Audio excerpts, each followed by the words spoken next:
Hello. কিরে মৃত্যুর অবস্থা কি ঠিক হইছে? আর ঠিক হওয়া, তোমরা তো যাই আমাকে বাড়িতে বসে আছো। তোমার বড় ভাই আর ভাবি আসছে তারে বোঝানোর জন্য।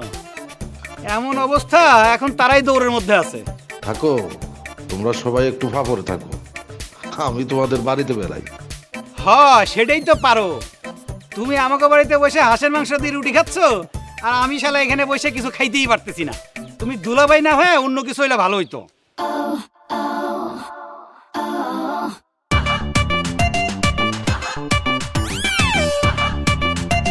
এই রাখো।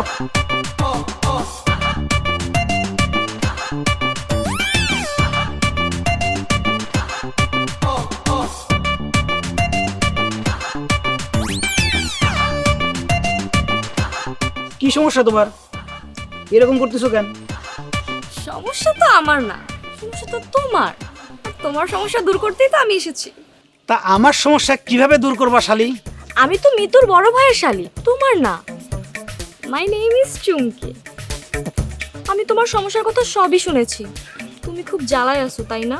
আরে আর সমস্যার কথা কি বলবো, আমার অফিসের ছুটি শেষ হয়ে যাচ্ছে, এখন পর্যন্ত সংসারটাই করতে পারলাম না।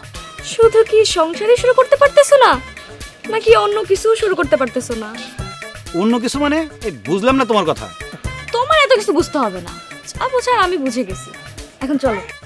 আরে কই যাব? আরে এই বাড়িতে তো অনেক লোক, আশেপাশে বাগানও নাই, কিন্তু ওইদিকে একটা পোড়া বাড়ি আছে। ওইখানে গিয়া আগে তোমার মাথা ঠান্ডা করি, তারপর কথা কই। এসবের মানে কি?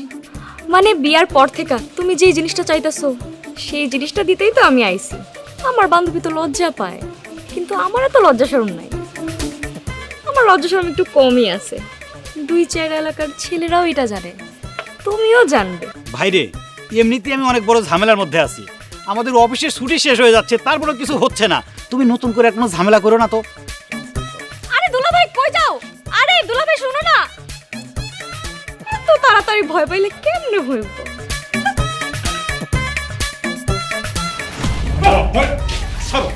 কি কেন ছাড়বো? আগে আমারে বল, আমারে বিয়ে করার আগে কয়টা মেয়ের গায়ে হাত দিছিস তুই বল?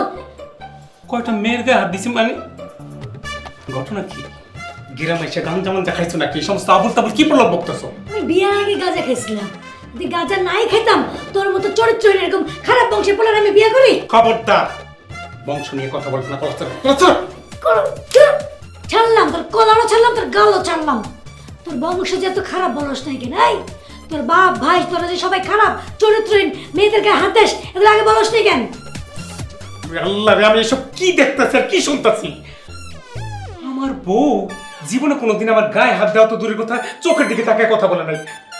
তুমি কি ভূত? সত্যি করে কত তুমি কে? তোর জং, তুই যে মেয়ে মানুষের গায়ে হাত দিয়ে বেড়াস এটা আমাকে বলিস না কেন? হ্যাঁ, তুই যে অফিস থেকে লেট করে আসিস, এখন তো আমি বুঝি কেন তুই লেট করে আসিস। 2 দিন পর পর মিটিং এর কথা বলে ঢাকার বাইরে যাস, এখন তো আমি পুরো ক্লিয়ার তুই কেন কয়দিন পর পর ঢাকার বাইরে যাস? তোমারে এই সমস্ত কথা কি বলছে? তোর বোন বলছে, তোর মায়ের পেটের বোন বলছে তুই খারাপ, তোর বাপ খারাপ, তোদের সব খারাপ। তোমার সাথে 5-5টা বছর ঢাকা শহরে সংসার করতেছি, কোনোদিন মেয়েলি ব্যাপারে কোনো একটা কথা শুনছো? কোনোদিন দেখছো কোনো মেয়ের হাত ধরে রিক্সায় করে ঘুরে বেড়াইতে? দেখো নাই। আমি মিটিং এর কথা বইলা বইলা যদি মাইয়া মানুষ লিয়ে পার্কে পার্কে ঘুরতাম না, তাহলে এত তাড়াতাড়ি প্রমোশনটা হইতো না। আমি এসব মানি না।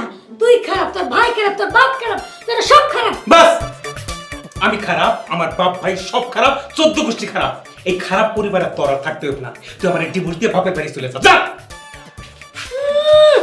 কি ভাব একটা, তোরে ডিভোর্স দিয়ে ভালো একটা পোলারে বিয়ে করতে পারবো? বদমাইশ, ডিভোর্স দিয়ে তোর আমি শিক্ষা দেবো। তুই চিনোস আমারে? আমার নাম ময়না, আমার পিছে কত লোক ঘুরে। কি চরিত্রহীন রে বাবা, সব সব চরিত্রহীন, কাপুরুষ, শয়তান, বদমাইশ, লম্পট। আরে দুলাভাই দাঁড়ান দাঁড়ান, আপনারা সেই কখন থেকে ডাকতেছেন? আপনি কি আমার কিছু মনে করতেছেন না? দেখো শালি, সরি ভাইয়ের শালি, এমনিতেই অনেক ঝামেলার মধ্যে আছি। তুমি নতুন করে আর কোনো ঝামেলা পেঁচায়ও না। আর আমার বউ এমনিতে পুরো সাইকো হয়ে গেছে, যারে পায় তার সাথেই খারাপ ব্যবহার করে, তোমার সাথেও কিন্তু করবে। শোনো দুলাভাই, এই বাড়িতে তো আমি তোমার লেগেই আইছি। তোমার সাথে আসুন না তো কার সাথে আসুন? আর তোমার ওই ঢঙ্গি বউ, ওরে আমি একটুও ভয় পাই না। আর আমি ভয় পামু কেন? তুমি না ওরে ওরে সাইরা দাও, ওরে সাইরা আমারে ধরো। আমি কি ওর থেকে আর রূপে কম না গুণে কম?